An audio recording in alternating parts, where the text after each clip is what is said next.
All right, hey guys, I'm going to struggle to get this in frame for now, but we'll get it on the table and it'll make a little bit more sense. But tonight we're looking at the Shaw Concepts plate carrier panel. This was loaned to me by a very generous viewer. After playing around with it, I think I'm pretty sold. If I was still in the business, I would pick one up and at least give it its due diligence. I think the price is right. I want to say it's right around $100, maybe a little bit more. But it mounts using a set of 4 side release buckles, 2 on top, 2 and then like a 1-band cummerbund here.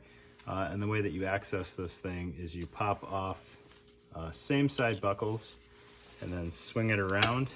Has plenty of clearance to clear large arms, which I do not have, helmets and whatnot, because the strap is completely off.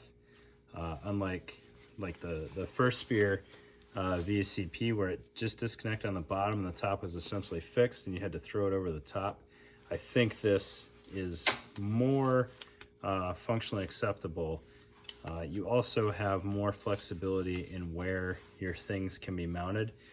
So you can have a more flat side that will ride along the plate, which would be the Tigris side here. And then you can have a more bulky side, which would face out.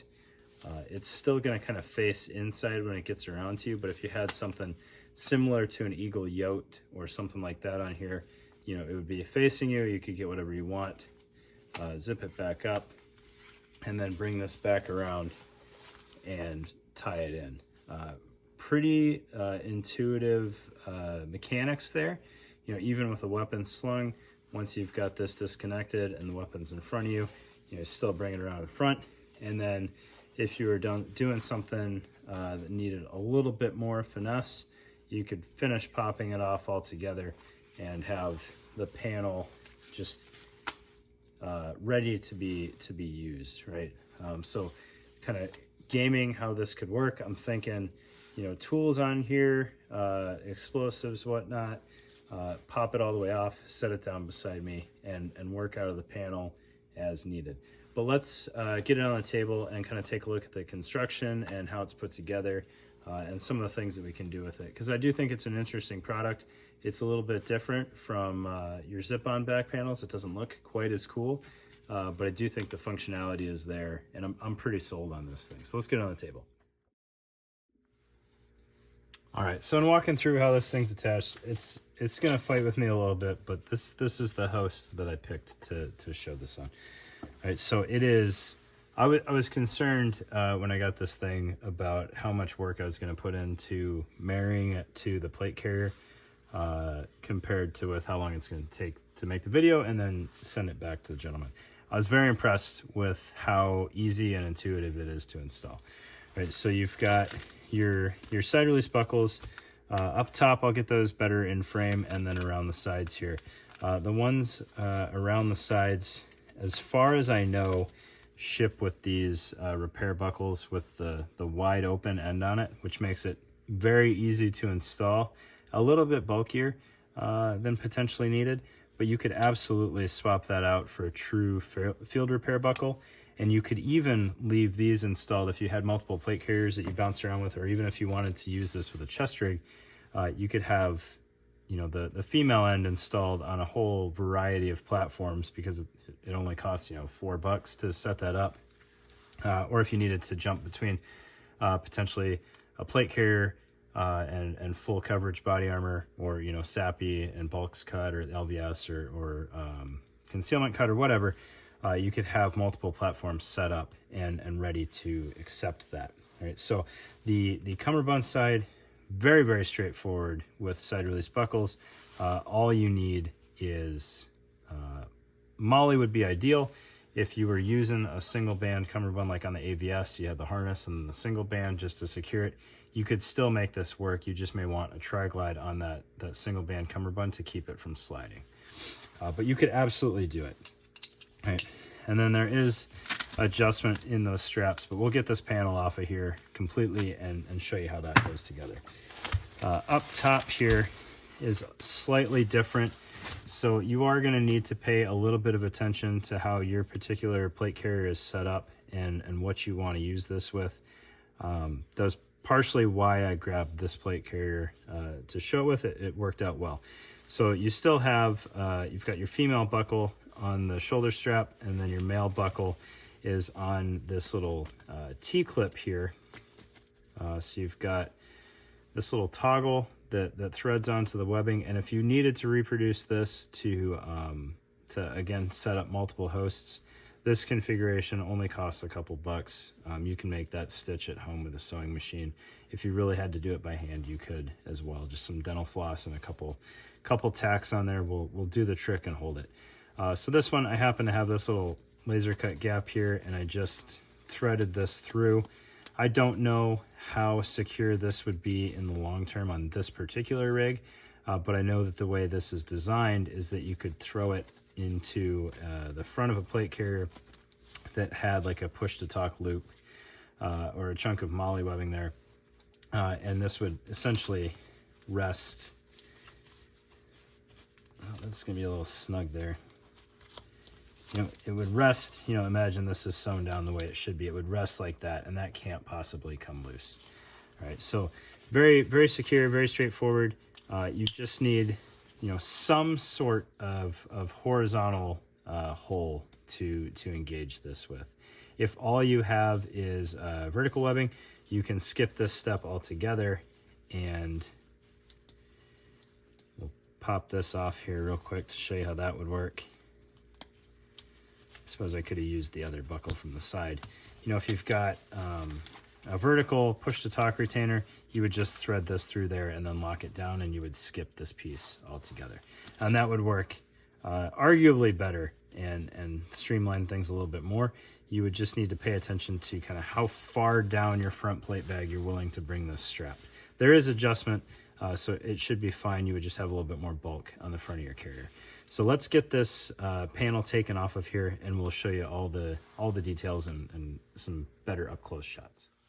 All right, so we've got the panel stripped from this, and we can get a better view on it. So it's primarily a Tegris panel with laser cut mounting options in there.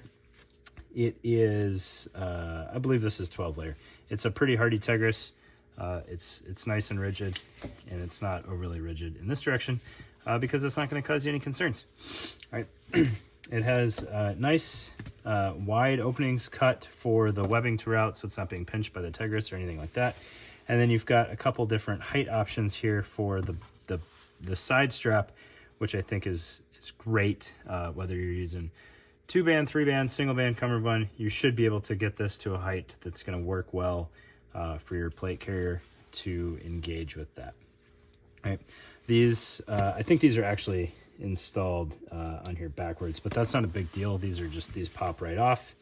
I would imagine it probably shipped with these off, and the gentleman threw them on. Just install them backwards, right? So you can see kind of the way it's sitting right now. The buckles and the webbing is kind of internal, which is fine. All right, looking at the shoulder straps, I did not expect for the shoulder straps to be kind of as complete as they are. So you've got this tweave sock on the shoulder strap, and then you can pull that back, and you've got your hardware there to loosen or tighten the shoulder strap depending on how much length you need. So it's very similar to the shoulder straps on the actual plate carrier pack. Actually, I think they're identical. So you have the ability to tighten this up or loosen it up as much as you want. So if you had to run this strap further down the front of your plate bag to find some place to mount it, I think you could almost go so far as to go all the way down to the placard mounting if you needed to and still have enough strap.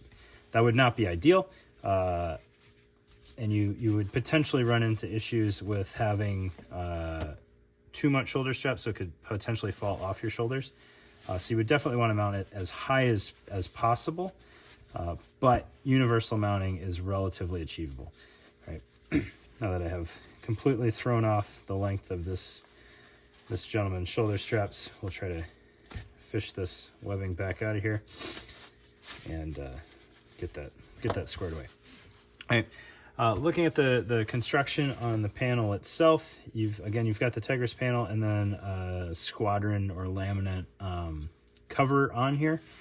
The back is not covered. It is raw Tegris, but I think that is okay. So you've got a couple different kind of options here. You could use it as traditional MOLLE if you wanted, and only mount to the outer face of this if that was what you wanted, and that would be totally fine. It's still a very good capability to have. Or you can essentially use this as 2 layers here, with the Squadron being a load-bearing surface and then the Tegris being a load-bearing surface, which will allow you to mount same height pouches on the exterior side and the interior side. So if you had something like some 10 speeds and you just wanted some spare magazines or other flat items, those would work really well on the inside and still rest up against your plate and probably not cause you any issues. I believe I've seen it done before, and I don't see any reason why it wouldn't work on this platform. And I'm trying to see if I have anything handy to show you. But if you want to use both layers for all of your load bearing, you can stagger your weave so that, for example, if you have a pouch on this side that enters this hole, you can't exit that hole from the rear and still mount things, but you can enter this hole, and then when it comes back out, you can weave a pouch internal heading out that same slot, and then they just follow each other all the way down. I've seen that done with Blue Force Gear chest rigs, so you can mount 10 speeds internal on those. So there's no reason why that wouldn't work on this one. You would just have to play around with where you want things to sit. Okay. It's nice and strong. You've got grommets holding the corners of the Squadron there, but you can also use that very well as a tether point. And then you have these larger gaps up here, which I would imagine is to provide more flexibility for where you mount things. I'm not sure if Shaw had a specific purpose for that as well. The holes are not overly tight, so I think you're going to be able to get MOLLE straps with snaps on through there. You may just have to muscle it a little bit. And then you have a very nice handle. So if you really load this thing down, when you swing it around, you've got a nice handle to grab onto. And it is fully wrapped in Squadron, so you're not going to cut yourself on that exposed Tegris. Not that Tegris gets that sharp, but it's possible. Okay, so why would you use this thing? Well, I kind of alluded to that in the intro, but I think with the ability to swing it around completely and have it in front of you to access it, with the next step of completely removing it, really not taking too much effort, I think it has a lot of capabilities. And as I was looking at this thing and kind of brainstorming what I would want to do with it, I think as a assault pack platform, you know, if you really hate the extra straps and you wanted to put like a Yote or something to that effect, or Velocity 24-hour pack on here, you could do that and have very easy self-access. But what I was more excited about with this thing is I was picturing, you know, tethering a hot stick off to one side, or using, you know, the Shaw hot stick pouch, which is hopefully going to be a thing soon. On one side, you've got room to tether a Chia if you wanted to.